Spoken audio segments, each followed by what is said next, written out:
बिस्मिल्लाहिर्रहमानिर्रहीम। अस्सलाम वालेकुम नाज़रीन, आप यूट्यूब चैनल देख रहे हैं, मैं इमरान खान। नाज़रीन, सबसे पहले तो पाकिस्तान की आवाम हार मानने को तैयार ही नहीं है। यानी इस मरतबा सोशल मीडिया पे ज़्यादा रुला भी नहीं था और ईरान की अमेरिका की जंग के मामला बहुत ज़्यादा हाईलाइटेड थे। इंटरनेशनल मामला पे पाकिस्तान ने बड़ी कोशिश की है कि अमेरिका के और ईरान के मुज़ाकरात हों। फील्ड मार्शल आसिम मुनीर ने 3 दिन गुजारे और कोशिश की कि मुज़ाकरात कामयाब हो जाएं। अमेरिका से बार बार रब्ता किया, ईरान को यकीन दहानियाँ करवाई। कुछ मामला तय हो गए थे, लेकिन तयशुदा मामला से अमेरिका पीछे हटा और अमेरिका ने घेराबंदी ख़त्म नहीं की। तो अमेरिका का जो ब्लॉकेज है उसकी वजह से मामला कटाई में पड़ गया। फिर इसराइल बार बार लबनान के ऊपर अभी भी अटैक करता है। चले, वो कोई इतनी बड़ी बात नहीं है, लेकिन अब जो वाकया हुआ ये एक बड़ा वाकया है। इसमें डोनाल्ड ट्रंप ने अनाउंसमेंट की है। डोनाल्ड ट्रंप ने क्या बताया, जरा ये वाकया आप देख लीजिए। अमरीकी सदर ने दावा किया कि अमरीकी फोर्सेस ने आबना हुर्मुज़ में नाकाबंदी को अबूर करने की कोशिश करने वाले ईरानी परचम वाले एक कार्गो जहाज को रोककर उसे तहवील में ले लिया है। यानी एक ईरानी कमर्शियल जहाज को पकड़ लिया। कार्गो जहाज है, कोई मिलिट्री का जहाज तो है नहीं। इसको अमेरिकन ने पकड़ लिया और अपनी तहवील में ले लिया और इनके लोगों को काबू कर लिया। डोनाल्ड ट्रंप ने बताया कि अमरीकी एहलकारों ने जहाज को वार्निंग दी, फिर इंजन रूम को नुकसान पहुंचाकर उसे रोक दिया और बाद में उस पर कंट्रोल हासिल कर दिया। अब ये जहाज पे फायरिंग भी हुई है।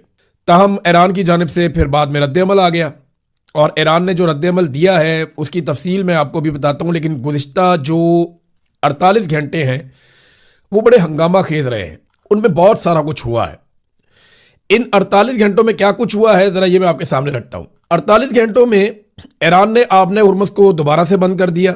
अमेरिका ने दावा किया था कि ईरान के साथ अमन मुज़ाकरात दोबारा शुरू हो जाएंगे। फिर इन्हीं 48 घंटे में ईरान ने अमेरिका के साथ इन अमन मुज़ाकरात से पीछे हटने का ऐलान कर दिया। उन्होंने कहा जी कि अभी हम मुज़ाकरात नहीं कर सकते। देखें, ईरान की जानिब से जो मौक़िफ़ आ रहा है ना वो बड़ा सादा है। ईरान ये कहता है कि अमेरिका की जो ख्वाहिशात और मुतालबात हैं वो तब्दील होते रहते हैं और जो मुतालबात अमेरिका के हैं वो नाकाबिल फ़हम है। यानी वो अपने मुतालबात को मज़ीद सख्त करता जा रहा है और उसके मुतालबात बदलते भी हैं, तब्दील भी होते रहते हैं। लिहाजा ऐसी सूरत में उनके लिए मुज़ाकरात करना मुमकिन नहीं है। जबकि अमेरिका की जानिब से बार बार यह दावा किया जा रहा है कि ईरान के साथ मुज़ाकरात अगले एक आधे दिन में हो जाएंगे। आज पीर के दिन के लिए डोनाल्ड ट्रंप ने दावा किया कि अमरीकी वफद पाकिस्तान आएगा। इस वफद के हवाले से 2 लोगों का नाम तो कन्फर्म है। एक तो डोनाल्ड ट्रंप का दामाद जेरेड कुशनर और एक उनका करीबी साथी स्टीव विटकॉफ, कि ये 2 लोग तो पाकिस्तान आ रहे हैं। जो नायब सदर है अमेरिका के जेडी वेंस, उनके बारे में अलग अलग इत्तलाहात आती हैं। कभी कहा जाता है कि वो आएंगे पाकिस्तान और कभी कहा जाता है वो नहीं आएंगे। ये एबीसी न्यूज़ के नुमाइंदे ने डोनाल्ड ट्रंप से बात की और बात करने के बाद बताया कि सिक्योरिटी वजूहात की बिना पर डोनाल्ड ट्रंप ने कहा है कि नायब सदर पाकिस्तान में नहीं जाएंगे।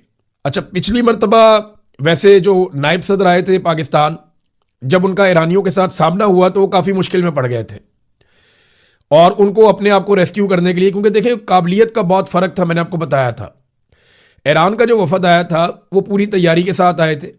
उनके पास सैकड़ों कागज़ थे, हर चीज़ के सबूत और बहुत सारे डॉक्यूमेंट थे।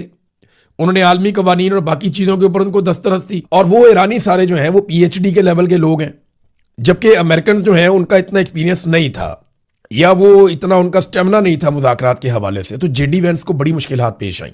जेडी वेंस बार बार राब्ते करते रहे पीछे अमेरिका में। उन्होंने लगभग 1 दर्जन मरतबा डोनाल्ड ट्रंप से राब्ता किया अपने आप को रेस्क्यू करने के लिए, टाइम लेने के लिए।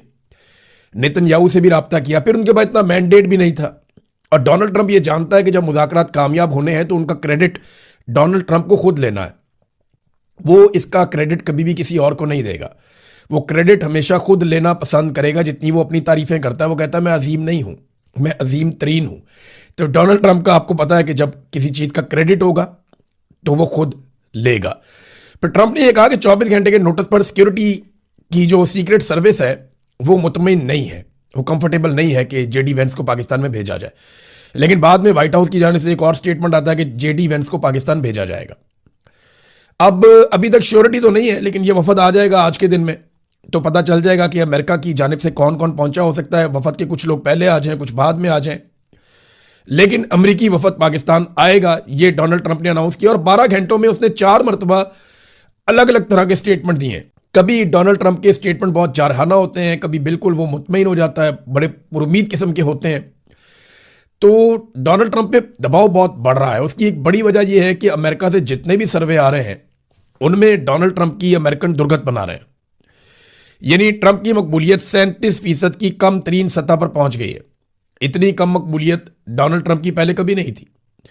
یہ ایک اور سروے امریکہ سے آیا ہے اور اس سروے کے مطابق جو 63% امریکی ہیں انہوں نے ڈونلڈ ٹرمپ کو مسترد کیا, اس کی پالیسی سے اختلاف کیا, جبکہ 37% جو ہیں وہ ڈونلڈ ٹرمپ کے فیصلوں کو درست سمجھتے ہیں.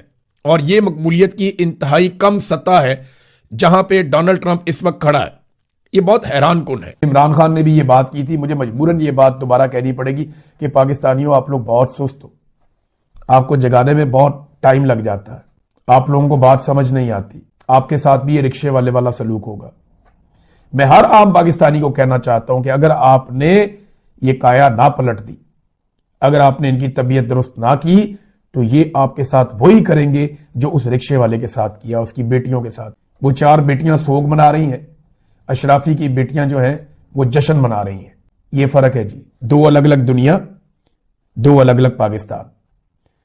پاکستانی نہ نکلے اور اس نظام کی بساط کو نہ پلٹ دیا تو یاد رکھ لے, میری بات لکھ کر رکھ لے کہ باری باری سب کی باری. آپ سب کو ایک دن اس ظلم کا سامنا کرنا پڑے گا. پولیٹیکل فیسز بدلتے رہیں گے, کبھی کوئی آئے گا, کبھی کوئی آئے گا, کبھی کوئی آئے گا. اسٹیبلشمنٹ یہی رہے گی, یہ انجوائے کرتی رہے گی, ان کے بچے انجوائے کرتے رہیں گے, یہ دنیا کے مہنگے ترین علاقوں میں جائیں گے, یہ دنیا کی شاندار انجوائمنٹ کریں گے بغیر کسی محنت کے. محنت آپ کریں گے, کھائیں گے, یہ انجوائے کریں گے. بس مجھے یہاں تک اس پہ یہی کہنا تھا. خبریں ہیں کچھ آپ کے ساتھ شیئر کرتا ہوں.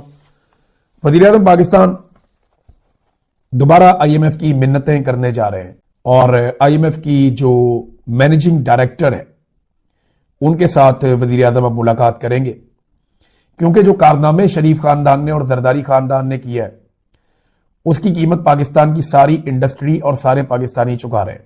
کیسے, میں آپ کو بتاتا ہوں.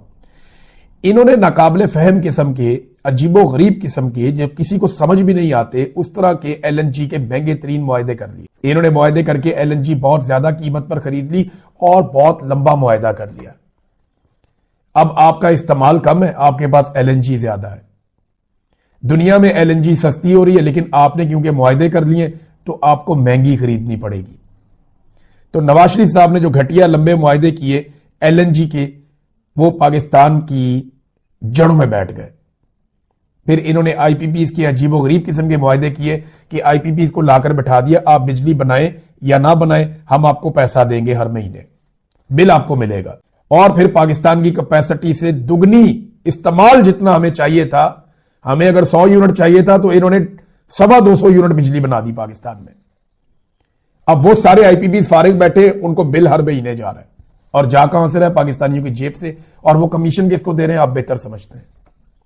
تو شریفوں نے اور زرداریوں نے مل کر جو انرجی کی پرائسز بڑھائی پاکستان میں ایل این جی اور بجلی کے ذریعے سے, ایل این جی کے معاہدوں اور آئی پی پیز کے ذریعے سے, ان کی وجہ سے پاکستانیوں کی کمر ٹوٹ گئی. پاکستان کی انڈسٹری مقابلہ کرنے سے باہر ہو گئی. اور اب حالات یہ ہے کہ اگر آپ سبسڈی نہ دیں تو انڈسٹری چل نہیں سکتی. یعنی آپ اربوں ڈالر یا اربوں روپے آپ دیتے رہیں گے تو آپ کی انڈسٹری چلے گی, ادروائز آپ کی انڈسٹری نہیں چل سکتی. زیادہ تر انڈسٹری پاکستان کی بند ہو رہی ہے. میں بہت محتاط بھی بات کروں تو 25 سے 30% ٹیکسٹائل انڈسٹری آپ کی ختم ہو گئی ہے. کسان آپ کا پوری طرح سے برباد ہو گیا. اب بچی کچی انڈسٹری کو اور کاروباری حضرات کو بچانے کے لیے, دیکھیں سب کو تو پی آئی اے تحفے میں نہیں دے سکتے نا, یہ سب کو تو یہ بڑے بڑے اپنی جو سرکاری محکمے وہ تحفے میں نہیں دے سکتے. باقی لوگوں نے تو محنت کر کے پیسے کمانے ہیں. تو کاسٹ آف پروڈکشن بہت زیادہ ہو گئی, کیونکہ پاکستان میں ایل این جی اور آئی پی پیز والے گند کی وجہ سے یہ اتنا مہنگا ہو گیا پاکستان کے اندر پروڈکشن کرنا کہ جو صنعت کار ہیں وہ بھاگنا شروع ہو گئے. اب انہیں روکنے کے لیے یہ آئی ایم ایف سے دوبارہ درخواست کریں گے کہ جناب ہم 2000 ارب کا کوئی ایک ریلیف پیکج دینا چاہتے ہیں صنعت کاروں کو, ہمیں یہ دینے دیا جائے. حالات ان کے پتہ کیا ہے, انہوں نے جس نوعیت کے معاہدے کیے اس کے بعد پاکستان کے ساتھ کیا ہوا, اس کو اگر آپ جاننا چاہتے ہیں تو یہ ایک خبر آپ دیکھیے کہ بجلی کے شعبے میں 800 ارب روپے کی منفی ایکویٹی سالانہ کارکردگی رپورٹ آئی ہے. یہ انہوں نے پاکستان کے ساتھ کیا ناظرین. اور 6 बिजली की तकसीम कार कंपनियां मुसलसल उनको नुकसानात हो रहे हैं, बिजली चोरी नहीं रोक पाए ये, और सर्कुलर डेथ जो है वो बढ़ता हुआ बोझ बनता जा रहा है। इस वक्त तक जो पावर सेक्टर के कुल वाजिबात हैं, पावर सेक्टर के कुल वाजिबात इस वक्त तक 9.2 खरब यानी 9,200 अरब तक पहुंच गए हैं। ये इन्होंने किया पाकिस्तान के साथ पिछले 15-20 साल में। जरदारी साहब आए, उन्होंने जनाब राजा रेंटल साहब तबाहियां फेर दी, उन्होंने नून लीग ने उनको नाम दिया था, फिर खुद आए फिर भी वही काम किया।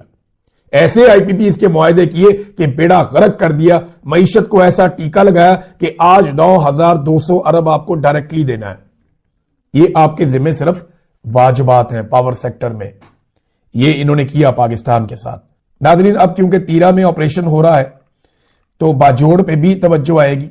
बाजोड़ में पहले भी ऑपरेशन हुए, बार बार हुए।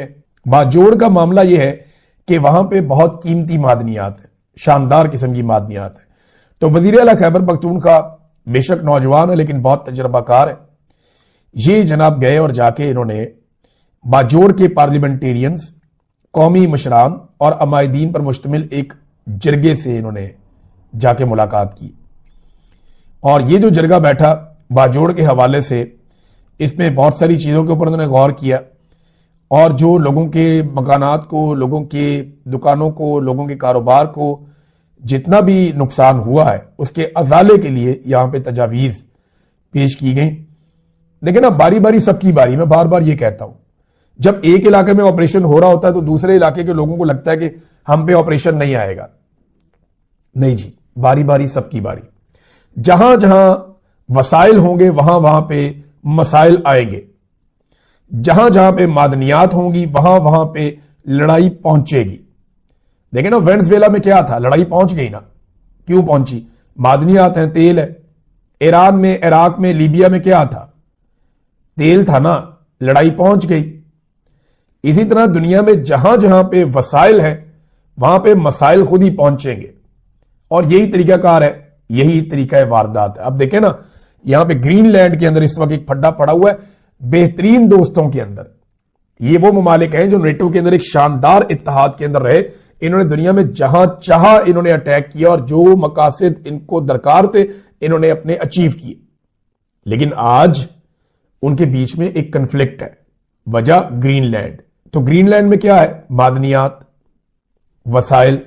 तो वसाइल के हुसूल के लिए मसाइल पैदा हो जाते हैं। अचकज़ई साहब ने चंद बड़ी इंपॉर्टेंट बातें की हैं, मैं चाहूंगा कि आपके साथ जरूर शेयर करूं।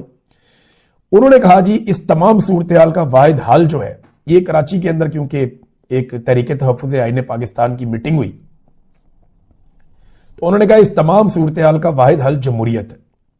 हमें ऐसी जमहूरियत चाहिए जहां छोटी कौमें भी बोल सकें, जहां इख्तलाफ राय को जुर्म ना समझा जाए, जहां नाइंसाफी घरों को उजाड़ने की बजाय इंसाफ खुशहाली लाए। नाइंसाफी भाइयों को लड़ा देती है, मुआशरे को तोड़ देती है और बदएतमादी को जन्म देती है। किसी ने दुरुस्त कहा था कि पाकिस्तान कौमों का एक कैद खाना बन चुका है, पिंजरा है, चाहे वो सोने का हो या जवाहरात से सजा हुआ हो, पिंजरा आखिर पिंजरा ही होता है। आजादी के बगैर कोई कौम तरक्की नहीं कर सकती। फिर अचकज़ई साहब ने कहा कि अंग्रेजों ने सड़कें भी बना दी थी, रेलवे भी बना दिए थे, तालीमी इदारे भी बना दिए थे, मगर फिर भी हम गुलामी पर